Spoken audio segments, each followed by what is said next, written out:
21 நிமிடங்கள் 25 வினாடிகள் உடலை சமநிலையில் நிறுத்தி பத்த கோணாசனம் யோகாவில் உலக சாதனை படைத்த பள்ளி குழந்தைகள்.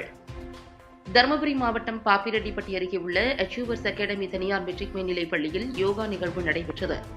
யோகா நிகழ்ச்சியில் உடலுக்கு ஆரோக்கியத்தை தரக்கூடிய பத்த கோணாசனம் யோகா செய்வதால் ஏற்படும் நன்மைகள் குறித்து பயிற்சி அளிக்கப்பட்டது. பயிற்சியில் பட்டாம்பூச்சி போஸ், நெகிழ்வு தன்மையை மேம்படுத்துதல், இரத்த ஓட்டத்தை அதிகரிக்க, செரிமானத்திற்கு உதவ, இடுப்பு தசைகளை பலப்படுத்த, சோர்வை குறைக்க, மன அழுத்தம் மற்றும் பதட்டத்தை தணிக்க, ஒட்டுமொத்த உடல் மற்றும் மன நலனை மேம்படுத்த பல்வேறு ஆரோக்கிய நன்மைகளை செய்யக்கூடிய பத்த கோணாசனம் யோகாவை 21 நிமிடங்கள் 25 வினாடிகள் உடலை சமநிலையில் நிறுத்தி 150க்கும் மேற்பட்ட பள்ளி குழந்தைகள் உலக சாதனை படைத்தனர்.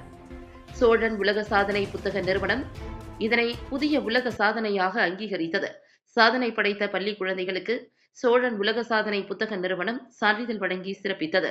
நிகழ்வில் சோழன் உலக சாதனை புத்தகத்தின் தலைமை அலுவலர் டாக்டர் நீலமேகம் நிமலன், பிரபாகரன், யோகா ஆசிரியர் சத்யநாராயணன், அருட்தந்தைகள் ஜான் மில்லர், அற்புதராஜ், தலைமை ஆசிரியர் செல்லதுரை உள்ளிட்ட ஆசிரியர்கள், பெற்றோர்கள், சிறப்பு விருந்தினர்கள் ஏராளமானோர் கலந்து கொண்டு சாதனை படைத்த குழந்தைகளுக்கு வாழ்த்துக்களை தெரிவித்தனர்.